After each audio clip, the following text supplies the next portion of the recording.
종교인의 전쟁 회고록. 근대 초기의 경험 종교의 성격이 강해진 경험 종교. 경험 종교의 성격이 강해진 그리스도교는 외적 행동보다 내적 경험에 집중했다.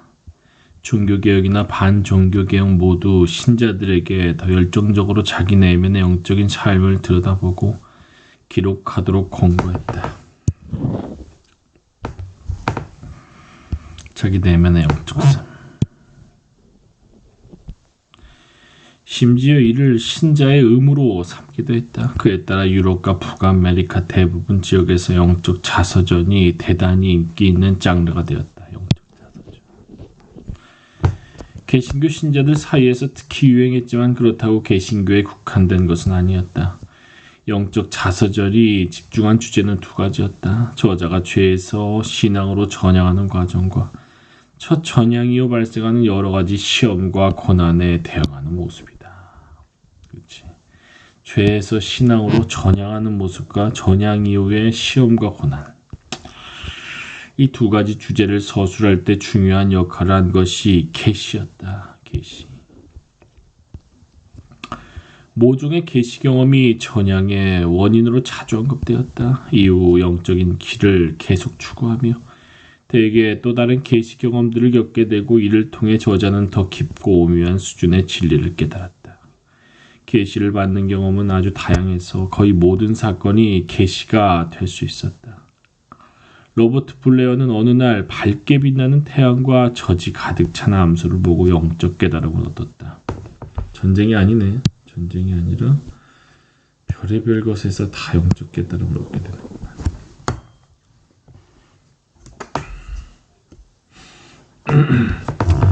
태양은 빛을 주기 위해 만들어졌고 암소는 우유를 주기 위해 만들어졌다는 사실을 떠올리며 그는 자신이 자기 삶의 목적을 얼마나 이해하지 못하는지 깨닫게 되었다. 삶의 목적. 야곱 뱀에는 백납 접시를 15분 정도 보고 있었는데 몇 년 동안 대학에 다니며 배울 내용보다 더 많은 것을 알게 되었다고 할 정도로 큰 깨우침을 경험했다. 여기서 우리의 논의와 관련의 중요한 사실은 고통을 경험하거나 목격하는 것이 숨겨진 진실을 드러내는데 특히 유용했다는 점이다. 고통을 경험하거나 목격해. 당시 유행하던 종교 사상과 일치하는 내용이다.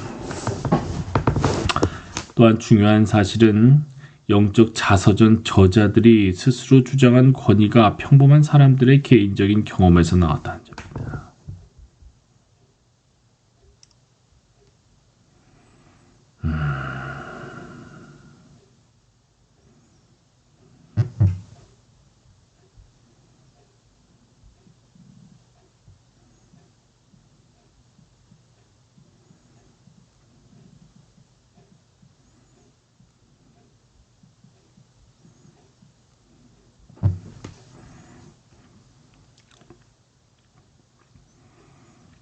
평범한 사람들의 개인적인 경험. 개인의 경험적 권위가 교회의 가르침이나 성경보다 우월하다고 주장하는 사람은 급진적 개신교 집단 외에는 거의 없었지만 대부분의 사람이 개인적 경험을 독립적이고 보완적인 권위의 원천으로 인정했다. 예전에는 개인의 경험이 권위가 없었는데 이때부터 권위가 생겼네. 따라서 전투원들은 영적 자서전을 본보기 삼아 개인적 경험, 특히 고통의 경험에 근거한 권위를 요구했다. 전투원들. 고통의 경험에 근거한 권위.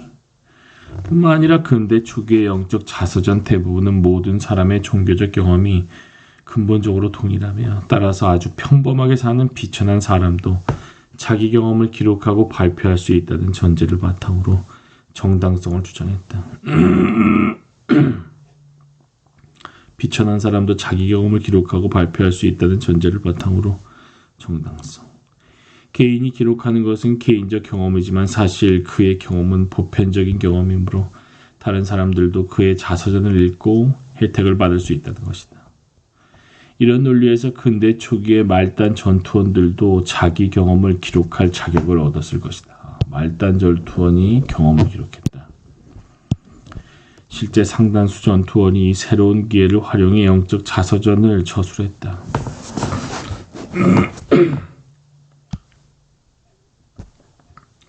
당시 대부분의 경험담과 마찬가지로 전투원의 자서전도 명백히 종교적 측면에서 전쟁을 해석하고 전쟁이라는 사건에서 신의 메시지를 읽어내려고 했다.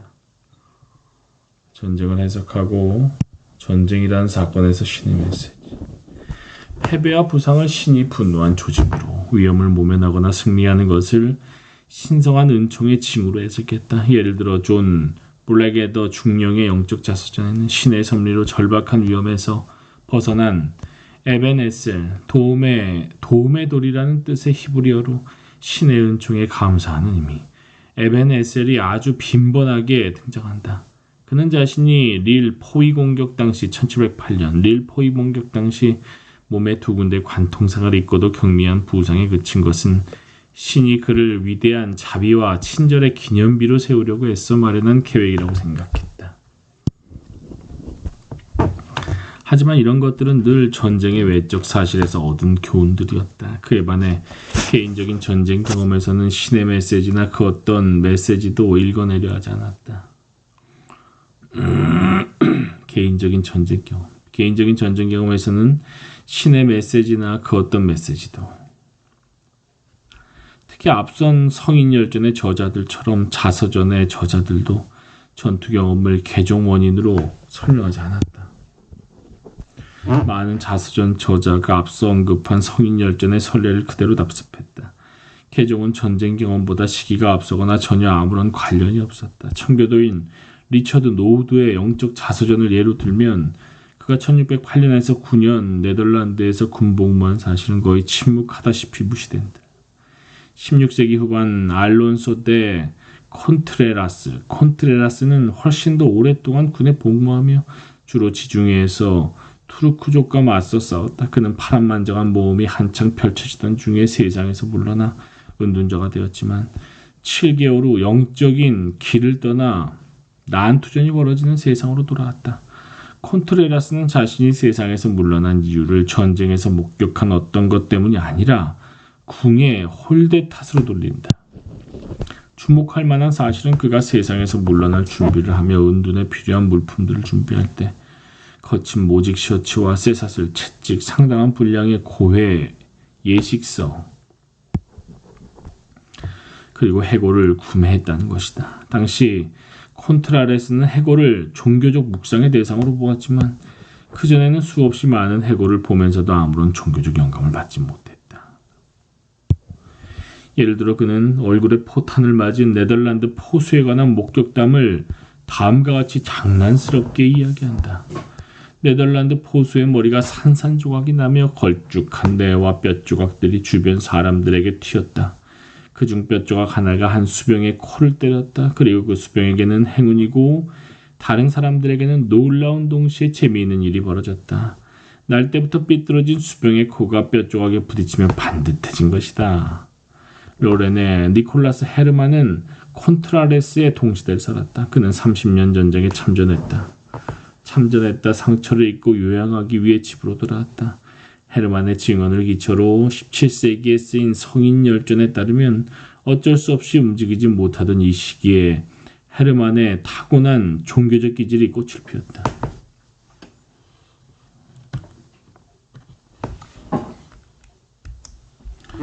헤르만의 타고난 종교적 기질.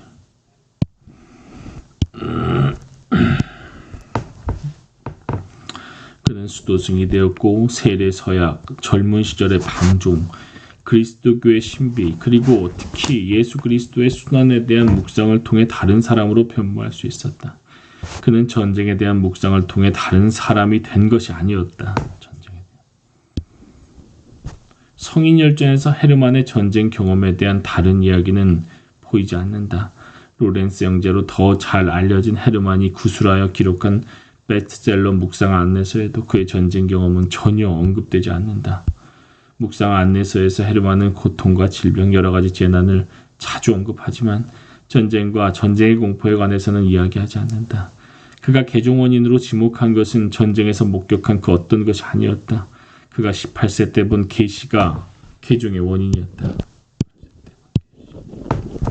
겨울이었다. 잎이 다 떨어진 나무를 바라보며 조금만 있으면 나뭇잎도 소생하고 꽃이 피고 열매가 맺히겠지 생각하던 중 신의 섭리와 능력을 깨달았다. 이후 그 깨달음이 내 영혼에서 사라지지 않았다. 30년 전쟁 당시 잉글랜드 연대에서 목사로 복무한 도널드 럽트는 그리스도교 정서를 고취하고 사람들을 죄에서 신앙으로 전향시키기 위해서 묵상 안내서를 저술했다. 이 묵상 안내서는 그의 군사적 배경에서 영향받은 것이 분명해 보인다. 그 좋은 예가 메뚜기를 보고 묵상하는 장면이다. 그는 메뚜기를 보며 어디에서 3개월 동안 겨울을 날지 모르는 채 여름을 노래하는 군인이라고 묘사한다. 또한 그는 무기와 국경수비대 군인에 대한 묵상에서 한 무리의 병사를 잡으려온 영적 군대에 비교한다. 이처럼 군대에 관심을 쏟고 문이 경첩을 따라 돌아가는 모습 등 아주 사소한 것들도 묵상의 대상으로 다뤘지만 럽튼은 전쟁 경험에 대한 묵상은 전혀 포함하지 않았다. 럽튼과 마찬가지로 성직자 토머스 풀러도 영적 자서전에서 전쟁 경험을 좀처럼 거론하지 않았다. 커다란 끔찍한 카디건 성급습에서 겨우 목숨을 건진 신학자 제레미 테일러는 전쟁 경험을 단 한 차례 언급하는데 바다의 폭풍을 비교할 때다. 잉글랜드 의회파 군대에서 사령관으로 퇴역한 윌리엄 윌러 장군도 몇몇 사건에 관한 신성한 묵상에서 전쟁 경험을 전혀 거론하지 않았다. 하지만 근대 초기 종교는 아주 일상적인 경험의 계시 가능성을 점점 강조했고 그 결과 전쟁 경험을 다루는 새로운 방식이 등장했다.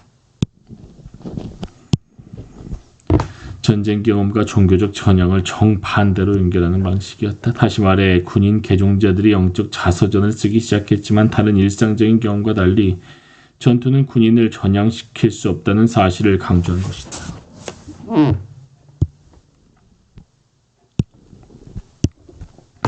치통, 저지 가득 찬 암소, 겨울에 헐벗은 나무 등은 진실을 보는 눈을 틔울 수 있지만 전투에서 사람을 죽이거나 동료의 죽음을 목격하는 것, 다치는 것은 진실을 보는 눈을 틔울 수 없다는 것이다.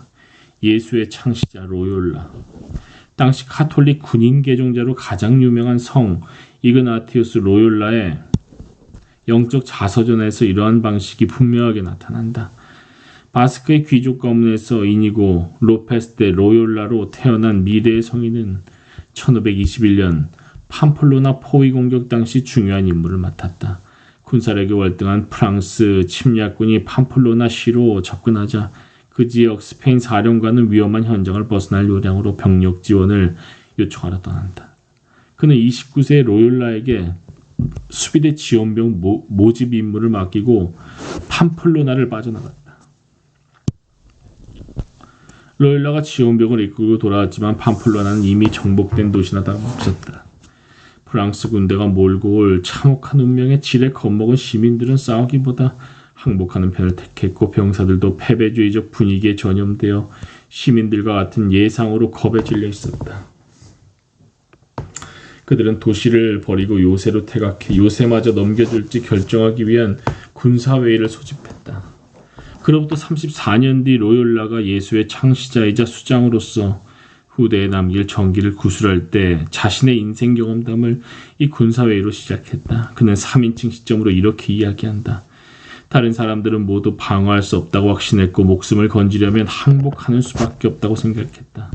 하지만 당시 세상의 허영심에 빠져있던 남자로서 운명을 이기려는 원대하고 헛된 욕망에 사로잡혀 기꺼이 무기를 휘두르던 그는 생각이 달랐다. 혈기왕성한 로욜라는 명예와 영광을 거론하며 요새를 방어하도록 수비 대장을 설득했다. 모든 기사가 그의 의견에 반대했으나 그의 용기와 기백에 힘을 얻었다.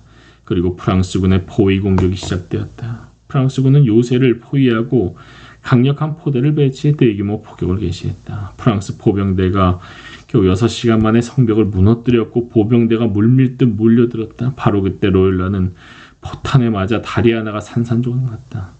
포탄이 두 다리 사이로 빠져나가며 나머지 다리 하나도 중상을 입었다고 이야기했다. 젊은 영웅이 쓰러지자 수비대는 전의를 상실하고 즉각 항복했다. 하지만 프랑스 보병들은 투항하는 수비대원까지 학살했다. 프랑스 기병대가 제지할 때까지 프랑스 보병들의 잔혹한 학살은 계속되었다. 그런 프랑스군도 로욜라에게는 관대했다. 그의 용기에 감동한 프랑스 장교들이 그를 보살폈고 프랑스 의사를 보내 그를 치료했다. 그리고 2주일 후에 그를 집으로 돌려보냈다. 전국 각지에서 불려온 많은 내과 의사와 외과 의사가 로욜라 가문의 성에 도착했다. 환자를 살펴본 의사들은 그가 제대로 된 치료를 받지 못했고 다리를 다시 부러뜨려 뼈를 교정해야 한다고 진단했다. 로욜라는 이렇게 회상한다. 도살처럼 끔찍한 일이 다시 벌어졌다. 그 이전이나 그 이후 고통을 당할 때 늘 그랬듯이 그는 이 일이 진행되는 동안 두 주먹만 불끈 쥐었을 뿐 한마디도 하지 않았고 고통스러운 기색도 전혀 보이지 않았다. 하지만 상태가 점점 더 나빠져 음식을 먹을 수도 없었고 흔히 죽음의 징조라고 하는 징후들도 나타났다. 그는 거의 기적적으로 회복했지만 이번에도 뼈가 잘못 아물어 한쪽 다리가 다른 다리보다 짧았고 뼈가 심하게 튀어나와 아주 흉한 모습이 되었다. 로욜라는 대단히 불만스러웠다. 세상을 쫓기로 마음먹었는데 불구자가 될 거라는 생각이 들었기 때문이다. 그는 의사들에게 튀어나온 뼈를 다시 자르라고 요청했다. 의사들은 뼈를 다시 자를 수는 있지만 전에 겪은 그 어떤 고통보다 훨씬 더 큰 고통이 따를 것이라고 경고했다. 하지만 그는 자기 만족을 위해 자신을 희생양으로 삼겠다는 결심을 갖고 있다. 그의 형이 깜짝 놀라 자기라면 그런 고통을 감수할 엄두도 내지 못할 것이라고 말했지만 환자는 통상적인 인내심으로 고통을 견뎌냈다. 살을 찢고 튀어나온 뼈를 잘라낸 다음 다리가 짧아지지 않도록 하는 처치가 이어졌다. 살균 연고를 잔뜩 바른 뒤 기구를 이용해 다리를 계속 잡아당겼다. 그가 며칠 동안 감내한 고통은 순교자의 고통에 버금갔다. 이 사건이 로욜라 인생의 전환점이었다. 순교자의 고통을 감내하는 동안 그가 예전에 품은 이상과 세상의 덧없음에 눈을 뜨고 성인으로 향하는 길을 출발했기 때문이다. 하지만 그의 눈을 틔운 것은 부상도 고통도 팜플로나 전투 당시 목격한 참혹한 장면도 아니었다. 그가 병상에 누워 혹독한 시련을 견딜 때 시간을 보내기 위해 읽은 책 몇 권이었다. 그는 어떤 책들을 가져오라고 요청했었다. 로욜라는 자신이 여전히 일반적으로 기사도 책이라고 부르는 세속적이고 허구적인 책을 탐독하던 시기였으므로 그런 종류의 책들을 요청했다고 설명한다. 우리가 기대하는 전형적인 전쟁 계시 사례와 반대로 로욜라의 몸을 부순 포탄도 그의 정신적 환상을 깨지 못했다. 일반적인 기사도 소설과 기사도 문학에서 흡수한 명예와 영광에 대한 환상이 그가 겪은 모든 육체적 괴로움의 직접적 원인이었다. 첫째, 그가 압도적인 적에 맞서 팜플로나를 방어하도록 수비대장과 동료들을 설득한 것도 이런 환상 때문이었다. 그로 인해 수비대장과 동료들은 죽임을 당하고 자신은 불구가 되는 상처를 입었다. 둘째, 그가 자신의 다리를 자르고 또다시 자르도록 고집한 것도 바로 그런 환상 때문이었다. 하지만 그의 딸은 모든 고통도 기사도에 대한 로욜라의 믿음을 흔들지는 못했다. 그런데 그때 육체적 고통보다도 강력한 무언가가 개입했다. 반종교개혁 진영에는 다행이겠지만 젊은 로욜라에게는 실망스러운 일이었다. 집에 기사도 소설이 한 권도 없었던 것이다. 종교서적 2권이 전부였다. 짝센의 루돌프가 쓴 그리스도의 삶과 자코포 데 보라긴의 황금전설이었다. 로욜라는 이 2권의 책을 읽고 숙고함으로써 처음 눈을 떴다. 그는 지나온 삶의 방식이 얼마나 허무했는지 깨닫게 되었고 자신을 바로잡아 성인의 삶을 쫓기로 결심했다. 그뒤 얼마 지나지 않아 로욜라는 첫 번째 신비한 환영을 보게 되고 계속해서 다른 환영들이 뒤를 이었다. 환영들은 그에게 하나하나 진리를 밝혀주었다. 한 번은 수도원 계단에서 기도하던 중 삼위일체가 세 개의 화음으로 나타나는 환영을 보았고 또 한 번은 기도를 드리던 중 신이 세상을 창조한 방식과 그리스도교의 본질이 환영으로 나타났다고 그는 이야기한다. 1555년 로욜라가 구술한 자서전은 주로 이러한 환영과 계시를 담고 있다. 책에 나오는 거의 모든 사건이 로욜라에게 깊은 진실을 밝혀주지만 팜플로나 포위 공격과 그의 부상은 예외다.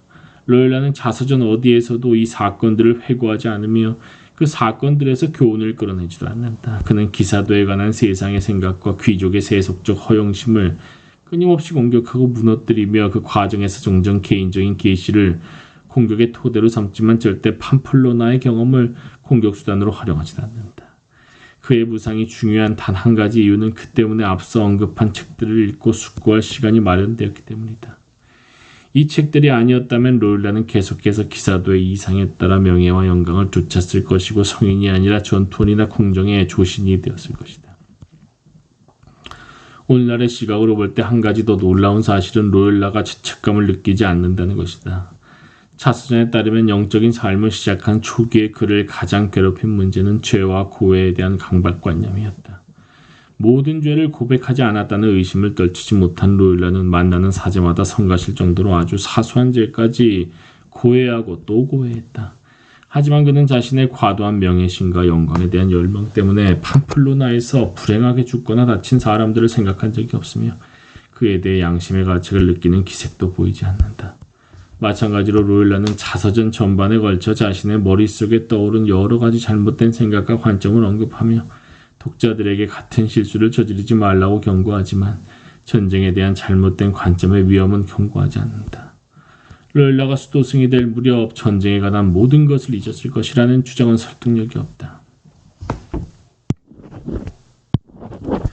예수의 첫 이름인 예수 그리스도 중대는 중대장 예수가 지휘하는 중대를 의미하기 때문이다. 예수회로 명칭을 바꾼 후에도 군대식 복장은 변함이 없었다. 예수의 조직은 군대식 체계였고 장군 한 사람이 지휘하는 기급적 명령 구조였다. 결국 팜플로나 참전 용사가 장군이 되는 꿈을 이룬 것이다.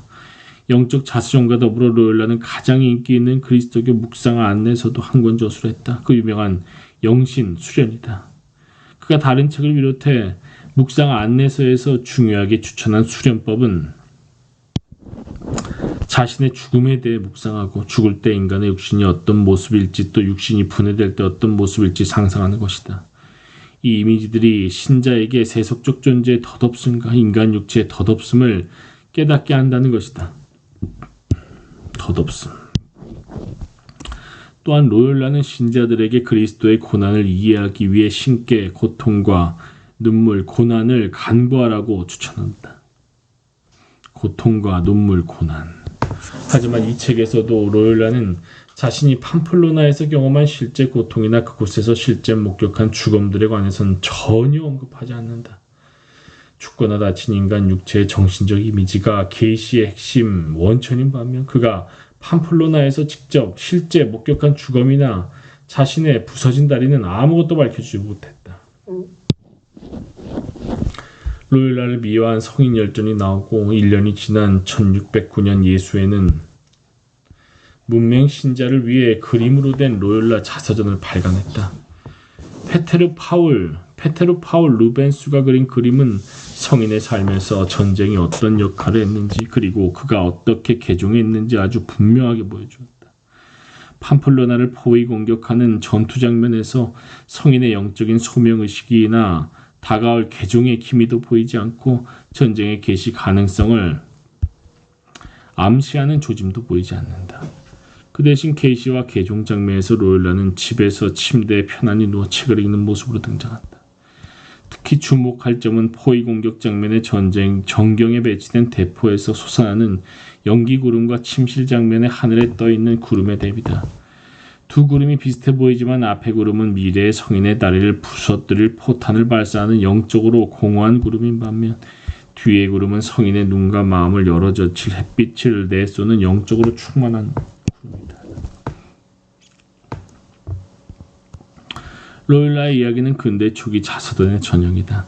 참전 용사들의 영적 자서전에서 제 아무리 혹독한 육체적 경험도 참전 용사 자신이나 세상에 깊은 진실을 드러내지 못하고 전쟁도 계시적으로 해석되지 않는다. 혹시 계시가 언급되더라도 대부분 직접적인 신의 개입이나 독서를 통한 계시였다. 피와 내장보다 잉크와 종이가 훨씬 더 설득력이 있었고 상아탑 안의 사상가들이 전장의 전투원보다 현명했다. 얀센파 수도사 뽕티스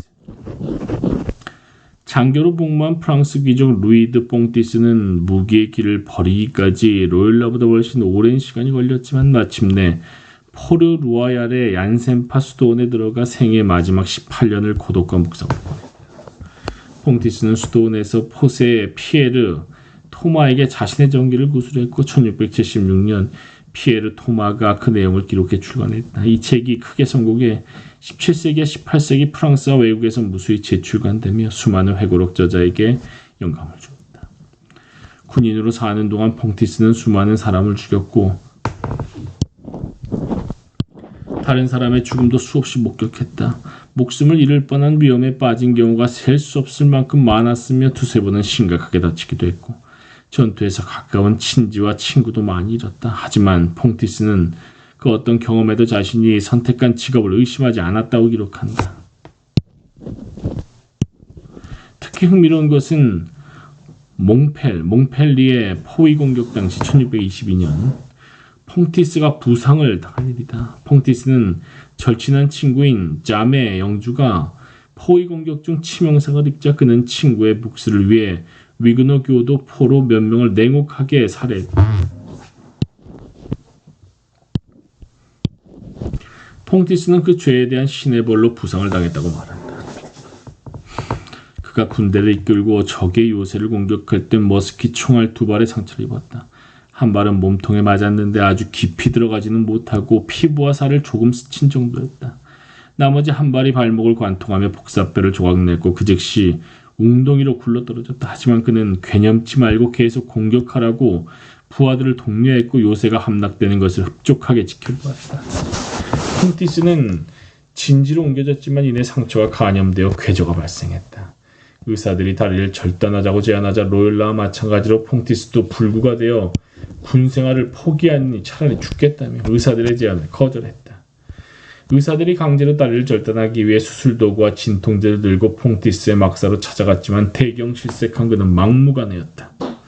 고함을 지르고 사력을 다해 저항했다. 그리고 마침내 그의 고집대로 되었다. 다행히 처음부터 알고 지냈던 시골 의사가 궤절을 치료하며 그의 다리를 살려냈다. 하지만 다리가 완쾌되어 퐁티스가 다시 걷고 말을 타기까지 7-8개월이 걸렸다.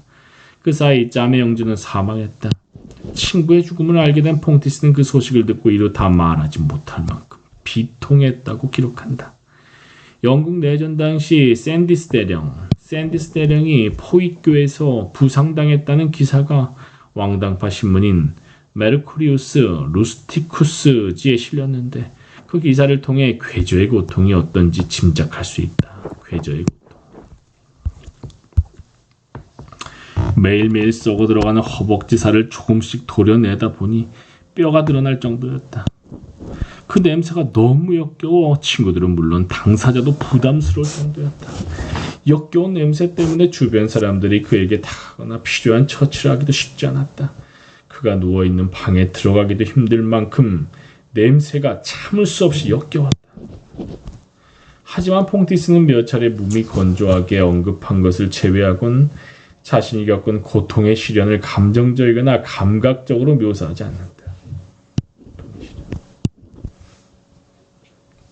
고통에서 무언가 배웠다는 말도 없고 고통으로 무언가 변했다는 말도 없다. 위그너 교도 포로들에게 저지른 잔인한 행동에 대한 비애를 느끼지만 책에 등장하는 퐁티스는 몽펠리에 전투 이전이나 이후나 대체로 같은 모습이다. 그 모든 전쟁의 고통을 겪은 후에도 그는 명예라는 이상을 비판하지 않았다. 그는 1637년 아부빌 지방 장관이라는 편한 직책에 임명되었지만 그 사직했다. 그 직무 때문에 부르주아로 타락할까봐 두려웠고 전장에서 전투원들을 지휘하며 국가의 적과 맞서 전투를 벌이는 특별한 즐거움을 빼앗기기 때문이었다. 포르 루아얄에서 인생을 회고할 때도 그는 세속적인 명예를 쫓은 일을 가끔 반성하기도 하지만 대체로 자신의 군사적 업적을 매우 자랑스럽게 평가한다.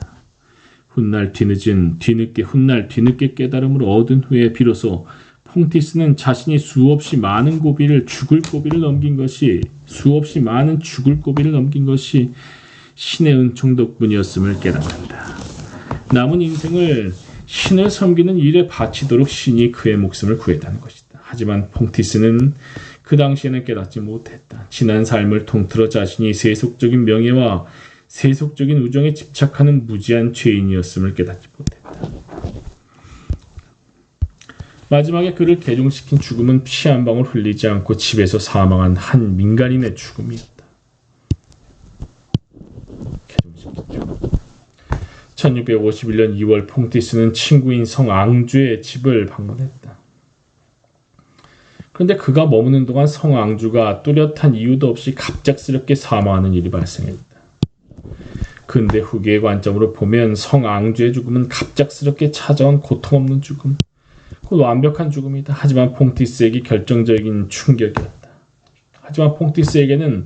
결정적인 충격이었다. 마침내 신이 원하시는 대로 나는 그토록 오랫동안 헤매던 끔찍한 상황에서 벗어났다. 내 가장 귀한 친구의 급작스런 죽음으로 나를 놀라게 하시고 나 자신을 돌아보게 만드셨다. 지금까지 군대에서 수도 없이 목격한 친구들의 죽음은 내 마음에 깊은 인상을 남기지 못했다. 고작해야 내가 아끼던 사람을 아쉬워하며 한탄할 정도였다. 하지만 이 죽음은 바로 내 심장을 파고들었고 나 자신을 위해 울부짖게 했으며 그와 마찬가지로 내게도 닥칠 운명을 진지하게 숙고하도록 했다. 퐁티스는 성 앙주의 죽음 때문에 자신이 처음으로 이 세상 삶의 불확실성과 세상사의 모순을 진지하게 성찰하게 되었다고 설명한다. 그는 스스로 이해할 수 있도록 논리적으로 따져 물었다. 이 남자는 불과 15분 전까지도 멀쩡했는데 갑자기 죽었다. 나도 이 친구처럼 한순간에 죽을 수 있다. 지금은 살아있지만 15분 뒤에는 죽을지도 모른다. 이 불쌍한 녀석아, 그때는 어찌 되겠느냐. 이제 네가 그것에 관해 생각할 때다. 어쩌면 이 죽음을 통해 신께서 말하고자 하는 사람이 너인지도 모른다. 퐁티스의 또 다른 친구가 그 기회를 이용해 세상의 덧없음과 무의미함을 그에게 가르쳤고 이미 그 사건을 통해 신에게 마음이 움직인 퐁티스는 마침내 세상을 버리기로 결심했다. 그리고 그는 몇 차례 더 세상 모험을 거친 후 결심을 실행에 옮겨 포르루아얄로 운둔했다. 그곳에서 그는 온 영혼을 바쳐 과거에 받은 신의 은총에 감사하고 군대에서 아주 많이 목격했지만 그때까지 거의 생각하지 못했던 자신의 죽음을 묵상했다. 전장에서 아군과 적군의 소름 끼치는 죽음을 무수히 목격하고도 무감각했던 군인이 집에서 평화롭게 사망한 민간인의 죽음을 목격하고 마음이 흔들린 이유는 무엇일까? 민간인의 죽음. 이 질문에 대한 퐁티스의 대답은 보이지 않는다. 그가 분명히 밝히는 것은 성 앙주의 죽음과 대조적으로 전쟁은 아무런 진실도 드러내지 않는다는 사실이다. 생각이 바뀌어 기도와 죽음에 대한 묵상으로 여생을 보냈지만 퐁티스가 뒤늦은 깨달음으로 자신의 전쟁 경험을 회상하며 찾아낸 계시는 두 가지뿐이었다. 첫째, 신이 그를 죽음에서 구한 것은 그를 위해 미리 세워두신 계획이 있기 때문이다. 둘째, 전쟁의 운명을 결정한 것은 신이다. 이런 내용을 제외하면 퐁티스의 전쟁에 대한 회상은 전투와 포위, 용맹한 무공 등을 나열한 것이다. 세속적인 명예와 미덕의 문제에 초점이 맞춰져 있다. 전쟁에 대한 퐁티스의 회상이 독자의 가슴에 불어넣는 것은 오직 그의 군사 경력을 본받아 전쟁에 참여하고 전장에서 명예와 세속적인 영광을 획득하려는 욕망뿐이다.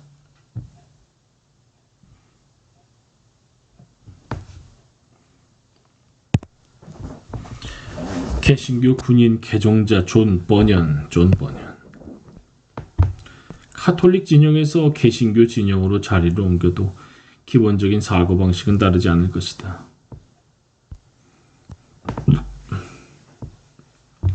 개신교 군인 개종자로서 당시에 가장 유명한 존 버년, 천로였죠. 존 버년의 삶은 예수의 성인 이그나티우스 로욜라의 삶과 완전히 일치한다. 버년은 영국 내전 당시 우에파 군인에서 몇 년 동안 사병으로 복무했다. 버년은 넘치는 은총에서 영적 투쟁을 자주 전쟁에 비유하지만 그가 자신의 군대 경력을 이야기하는 경우는 한 차례 지나치듯 언급하는 게 전부다. 죄에 빠져 살던 젊은 시절 신이 죽음에서 목숨을 구해준 사건들을 이야기하며 그는 이렇게 기록한다.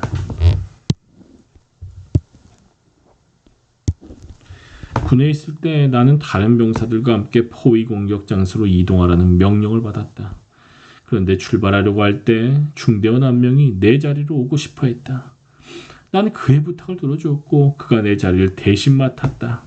그리고 포위 공격이 시작되자 보초를 서던 그가 머리에 머스킷 총알을 맞고 죽었다.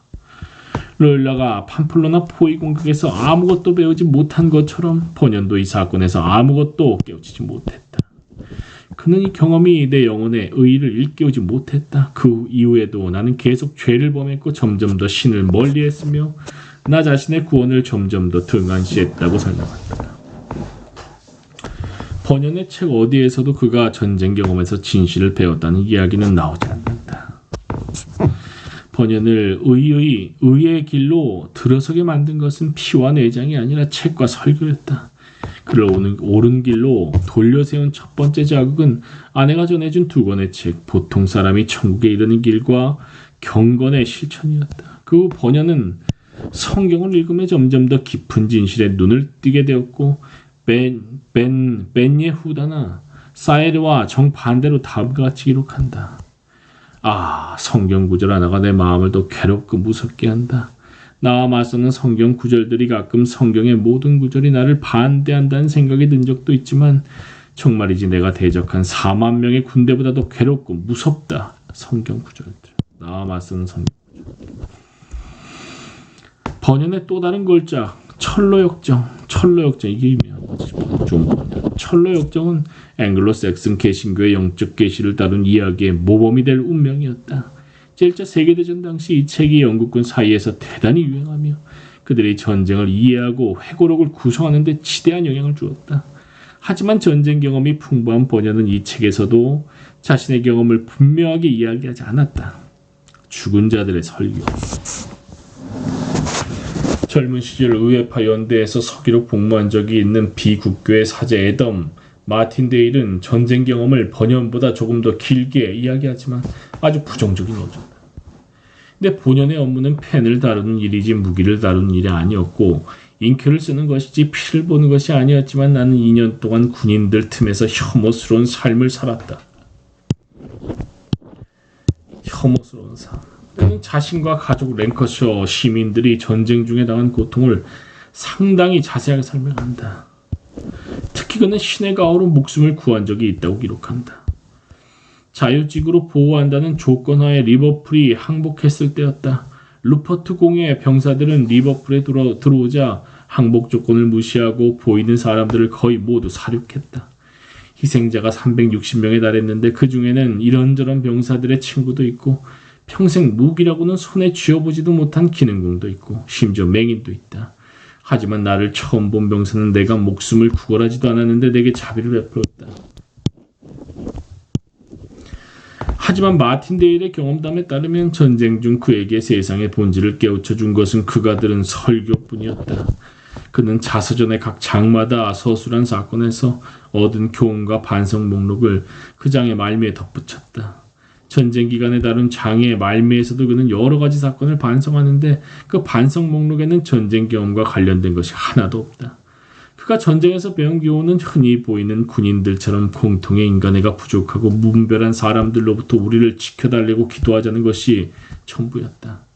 존 블랙에더 중령의 영적 자서전은 조금 더 복잡하다. 그는 여러 차례에 걸쳐 전쟁의 공포, 특히 전투 중 죽음이 세속적 야망의 덧없음을 깨닫게 해주었다는 기록을 남긴다. 죽음이 세속적 야망의 덧없음. 쉘렌베르크 전투 후 1704년 혼자 전장으로 가서 죽은 자들의 설교를 들었다. 죽은 자들의 설교. 오우데나르데 전투 1708년 오우데나르데 전투가 끝나고 전장을 통과하며 죽은 자들에게서 죽을 수밖에 없는 인간의 운명에 대한 훈계를 들었다. 말플라케 전투 후 죽은 자들의 가르침을 받기 위해 전장을 둘러보았다. 지금까지 내 평생 시체가 그렇게 겹겹이 쌓인 모습을 본 적이 없으니 그때 큰 교훈을 얻었을 것이다. 또 다른 전투가 끝난 후에는 하루 종일 다치거나 전사한 장교들을 찾아다녔다. 난 이 세상 만물이 덧없고 공허함을 깨달았다. 지난주만 해도 용감하고 강건하다고 자부하던 이들이 신음하고 있었고 다시 흙으로 돌아가고 있었다. 그는 또 상관의 죽음과 관련해 이런 기록을 남긴다. 나는 춘장이 사망했다는 놀라운 소식에 깊은 충격을 받았다. 인간의 숨이 꺼지고 흙으로 돌아가는 날 그의 생각도 소멸한다. 아, 인간의 위세라는 것이 얼마나 덧없는가. 그는 한 계급 올려줄 테니 전쟁을 지휘하라는 궁의 요청을 받고 조금 전에 이곳에 도착했다. 이런 교훈들은 우리가 근대 초기 전투원의 영적 자서전에서 충분히 예상할 법한 내용이지만 그 교훈들에 대한 블랙에 대해 평가는 동시대 회고록 저자들과 달리 상당히 독특하다. 그는 이런 교훈의 영향력도 일시적일 뿐이며 전쟁은 절대 인간을 진정으로 변화시킬 수 없다고 강조한다. 그는 쉘렌베르크 전장에서 들은 죽은 자들의 설교와 관련해 이렇게 기록한다. 지금 건강해도 다음 순간 영원한 세상으로 들어가는 인생이 얼마나 불확실한지 깨달은 후에도 우리가 그 깨달음에 더는 영향을 받지 않으니 참으로 놀라운 일이다. 밤에 혼자 전장으로 가서 죽은 자들의 설교를 들었다. 겹겹이 쌓인 시체가 여기저기 땅바닥에 널려 있었고 모두 발가벗겨진 채 썩어가고 있었다. 하지만 우리는 동지와 친구들의 시신이 땅바닥에 똥처럼 널려 있는 것을 보아도 아무런 감흥이나 감화를 받지 못한다. 물렌하임 전투 1704년 후에 그는 신을 향해 우리에게 영향을 주는 것이 아무것도 없습니다. 우리를 감화시키는 축복도 전혀 없습니다. 저희 중 많은 이가 잘려나갔지만 남은 자들은 스스로 생각에 잠기지도 않을 것이며 당신을 향하지도 않을 것입니다. 라고 탄식한다. 또 한 번은 이런 기록을 남긴다. 친구를 땅에 묻으며 하루 종일 조문했다. 아, 군인이란 직업을 가진 술고래들의 어리석음이 참으로 놀랄 지경이구나. 함께 술을 마시고 여자를 유혹하던 동료가 한순간 이 세상에서 사라지는 것을 보면서도 자신에게 영혼이 있다거나 죽으면 자신의 영혼이 어떻게 될지 생각도 하지 않는다. 난 이런 불경을 이성적인 존재가 범할 수 있는 최악의 광기로 생각한다. 살면 살수록 신성함이 필요하다는 것을 점점 더 크게 느낀다. 속세의 모든 안락함을 잡고 있던 끈을 놓고 영원한 세상에 들기 직전 저 세상의 안락함을 보지 못하고 공포 외에 아무것도 보지 못하고 위로한다고 하지만 실은 마음을 괴롭히며 희낙낙하는 동료들에게 둘러싸인 채 임종을 맞는 불쌍한 존재를 바라보고 있으니 가슴이 정말 아프다. 블랙에더는 대체로 전쟁 대신 직접적인 신의 개입이나 책을 계시의 요인으로 생각한다. 그는 자서전에서 다양한 신의 환영을 상당히 자주 언급하지만 그가 전쟁 지식을 포함해 모든 지식의 원천으로 절대 중요하게 생각한 것은 성경이다. 그는 원정 중에 성경을 읽었고 전투 중에 여러 가지 성경 구절을 묵상했다는 이야기를 자주 한다. 더 중요한 사실은 많은 동시대인처럼 그도 군사사건을 해석할 때 예외 없이 성경을 길잡이로 삼았다는 것이다. 자신이 목격한 군사사건의 성경 구절을 인용해 묘사하는 경우가 아주 많다. 퀘이크 교도인 토머스 시먼즈는 전쟁의 개시 가능성을 한층 더 비판적으로 평가한다. 그는 자기 내면의 영적 전쟁으로부터 도망치기 위해 군인으로 입대 영국 내전에 참전했다고 영적 자서전에 기록했다. 실제 외부 세계의 전쟁이 갖는 유일한 의미는 시먼즈 내면의 전쟁을 잠재웠다는 것뿐이다. 그에게 전투는 계시를 끌어내는 대신 마음 편하게 무지를 가리는 가림막이었다. 근대 초기의 토퍼스는 전투원을 가장 무지한 죄인, 진리를 파악하고 이해하는 데 가장 열등한 존재로 그림으로써 전투가 계시 수단으로서 무용지물이라는 생각을 반영한다.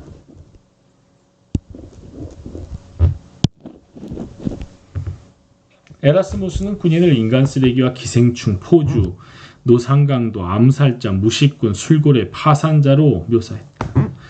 30년 전쟁을 묘사한 이야기와 그림 중에서 가장 유명한 야코프 크리스토프 폰 그리멜스 하우젠의 책 모험가 짐플리치시무스와 자크 칼로의 그림 전쟁에 참하는 약탈과 강간, 사륙을 일삼는 불경한 군인의 이미지에 초점을 맞춘다. 화가들은 성경에 나오는 유아 대학살 같은 장면을 이용해 당시 군인들의 극히 부정적인 이미지를 표현했다. 평상시 수비대에서 활동하는 군인을 묘사할 때도 대부분 도박과 카드게임을 하거나 술을 마시고 창녀와 뒹구는 장면이었다. 조지 파커의 작품 모병관에서 카이타 하사관은 자신과 같은 모병관의 자질을 이렇게 설명한다. 각하께서 위선, 거짓말, 모렴치, 인색, 협박, 욕설, 오입질, 음주, 그리고 미늘창, 도끼와 창을 합한 형태의 옛날 무기 미늘창의 앞개를 구하신다면 그 모든 것의 총합이 모병계 부상함과 같음을 아시게 될 것입니다.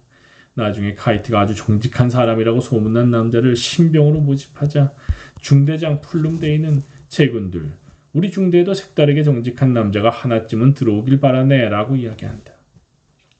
근대 초기 다른 작가들이 군인을 대하는 태도는 훨씬 더 불손했다. 블랙 에더는 전우들과 함께 지내는 것을 자신의 구원을 방해하는 치명적인 위험으로 본다. 내가 두려운 것은 위험이나 전투가 아니다. 신의 은총으로 용감히 맞설 것이다. 그보다 더 두려운 것은 나도 함께 지내는 불쌍한 무리의 함정과 죄악에 빠질 수밖에 없다는 것이다. 동료 장교들을 일컫는 말이었다. 결론적으로 군사 문제와 종교 문제를 함께 다룬 작가들은 종교 지식을 활용해 군사 사건을 해석했고 군사 사건을 활용해 종교 지식을 보여주었다. 하지만 이들은 전쟁 경험에서 새로운 지식을 거의 얻지 못했다. 이들도 종종 계시를 거론했지만 전쟁이 무언가를 드러낼 수 있다는 생각은 이들에게 낯설었다. 죽을 수밖에 없는 인간의 운명에 관한 설교를 전투 중에 들은 인물은 블랙 에더가 유일했다. 그렇지만 블랙 에더도 그런 가르침은 한기로 들어와서 한기로 빠져나간다고 결론지었다. 따라서 많은 회고록 저자가 영적 투쟁을 전쟁에, 그리스도인을 전투원에 자주 비교했지만 어찌된 일인지 이들은 이 비교를 거꾸로 적용하지 못했고 전장에서의 죽음과 고통에 어떤 영적인 지식이 담겨 있다고 해석하지 않았다. 블랙 에더의 책이나 로일락의 책을 읽고 난 후에도 전투원이 몸으로 본 목격자로서 특별한 권위를 지닌다고 생각할 사람은 하나도 없을 것이다. 세속인의 전쟁 회고록. 전쟁 회고록은 근대 초기에 가장 인기 있던 세속적 자서전 장르인데 전쟁 회고록. 새롭게 만들어진 장르는 아니었다. 이미 고전시대와 중세시대에 비슷한 선례와 사례가 상당히 많았다. 따라서 전쟁 회고록은 근대 초기 개인주의 혁명의 산물이라기보다는 말과 글로 전해지던 중세 후기 전쟁 서사를 직접 계승했다고 보는 것이 가장 타당할 것이다. 근대 초기의 전쟁 회고록은 물론 예외도 있지만 주로 중간계급이나 고위급 지휘관으로 복무한 귀족들이 있었다. 오늘날에는 이 백인 남성 귀족 장교들이 정치적 이익을 누리는 약삭빠른 존재의 거대한 고리에서 제일 아랫단을 차지하면서 이들의 글도 대중의 시집을 잃었다. 하지만 19세기에는 이들의 회고록이 수십 개씩 합본되어 인쇄되었다. 그리고 그 엄청난 학문적 수고의 결실이 현재 수많은 하얀 코끼리처럼 도서관 서가에 귀중한 자리만 차지한 채 먼지를 뒤집어 쓰고 있다. 하지만 연구자인 나로서는 이스라엘 지방대학의 아주 허름한 도서관 서가에서도 근대 초기 백작과 공작 후작들의 수많은 회고록을 찾아볼 수 있어 큰 행운이라고 생각한다. 에고 도큐먼트에 대한 관심이 점점 늘고 있지만 도서관이 두꺼운 책들을 구매한 이후 내가 처음으로 펼쳐보는 경우가 대부분이었고 서로 달라붙은 책장을 칼로 떼어내야 하는 경우도 많았다. 이 책들의 운명이 입증하는 것은 미래의 연구 방향을 예측하지 못한 사서의 무능만이 아니다. 그와 더불어 계시적 전쟁 해석의 세력도 입증한다. 계시적 전쟁 해석이 성공하며 근대 초기의 전쟁 회고록은 따분한 책이 되었고 계시적 전쟁 해석은 그 어떤 비평보다 더 효과적으로 회고록 저자들의 입을 틀어막았다. 수십 년 동안 이런 책을 펼쳐본 사람이 없는 이유는 이 책들이 전혀 현실성이 없어 보였기 때문이다. 전쟁이라는 꽤 흥미로운 주제를 다루고 있지만 이런 책들은 온통 잘못된 질문에만 관심을 쏟았고 근대 후기의 전쟁 토론이나 독자들이 가장 흥미롭게 생각하는 주제를 담지 못했다. 전쟁이 어떤 느낌이었는지 알려주는 내용이 전혀 없는 것이다. 앞으로 나올 인용문들을 보고 독자 여러분이 혹시라도 오해하지 않길 바란다. 난 당연히 오늘날 독자들과 관련이 있고 재미있을 법한 인용문들을 선택했다. 그리고 내 나름으로는 신중하게 선택한다고 했지만 그 인용문들이 전쟁 경험에 치우치는 경향이 있다. 사실 전형적인 300페이지의 회고록 중에서 전쟁 경험을 묘사한 부분은 겨우 5페이지 정도고 대개 그 5페이지에서 찾아낸 인용문들이다. 하지만 나는 이 글을 통해 근대 초기 전쟁 회고록에 작은 도움이라도 주고 싶고 이런 책들도 여전히 현실성이 있다는 사실을 보여주고 싶다. 이런 책들을 가리고 있는 따분함이라는 장막은 현대 독자들의 접근을 차단하고 있으며 그와 동시에 회고록에 담긴 생각이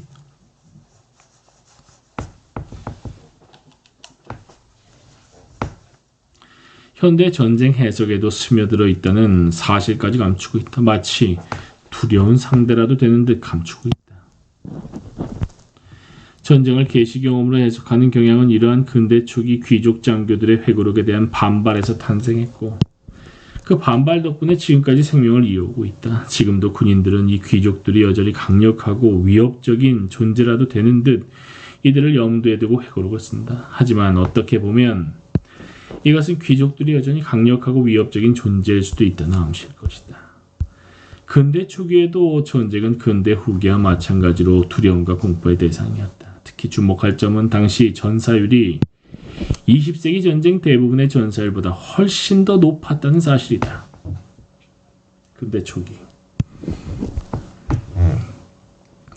당시 군대가 상당히 소규모였으므로 절대값으로 보면 전사한 군인의 수는 더 적었지만 실제 군인의 생존율은 더 낮았다.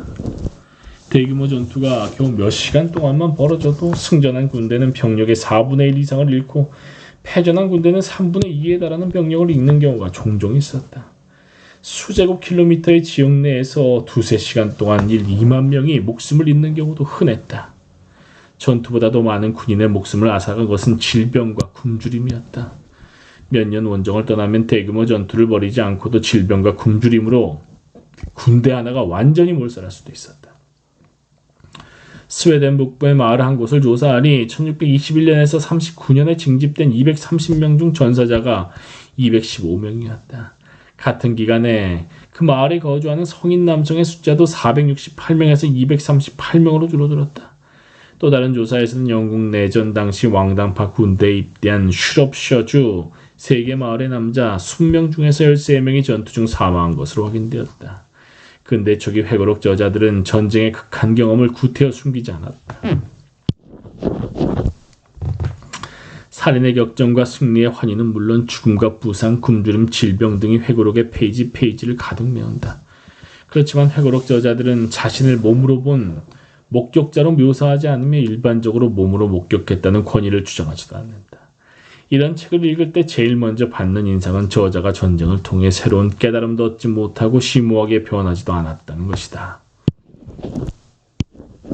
특히 주목할 점은 근대 초기 전쟁 회고록들이 수많은 전투를 묘사하며 많은 경우 장황하고 상세하게 전투를 설명하지만 숀 넬슨이 모가디슈에서 경험한 전투 현연에 비견할 만한 것은 전혀 언급하지 않는다는 사실이다. 저자들은 자기 평생에서 가장 끔찍하거나 가장 흥분된 순간을 묘사하겠지만 일상적인 현실은 평소와 다름없이 계속 흘러간다. 시간도 멈추지 않고 물리적 현실의 법칙도 정상적으로 작동하며 전투원들이 비범한 감각과 감정을 얻거나 고양된 각성 상태에 도달했다는 보고도 없다. 책에 포함되지 않은 내용을 분명하게 설명하기는 어렵다. 근대 후기 회고록에서 현연이나 계시라고 자주 묘사한 경험들이 근대 초기 회고록에서는 계시 관점에서 거의 주목받지 못했음을 다음에서 비교 설명하려 한다. 각각의 경험을 대표하는 사례 한두 개를 선택했다. 이들 사례 중 일부는 근대 초기의 전형적인 묘사를 대표하는 것이다. 확신하건대 다른 많은 회고록에서 이와 비슷한 묘사가 수십 수백 개씩 발견된다. 또 다른 일부 사례들은 근대 초기의 극단적인 묘사를 대표하는 것이다. 이와 유사한 근대 초기의 묘사 대부분은 내가 여기에서 언급하는 사례보다 계시적 성격이 훨씬 더 옅다는 점을 분명히 밝힌다.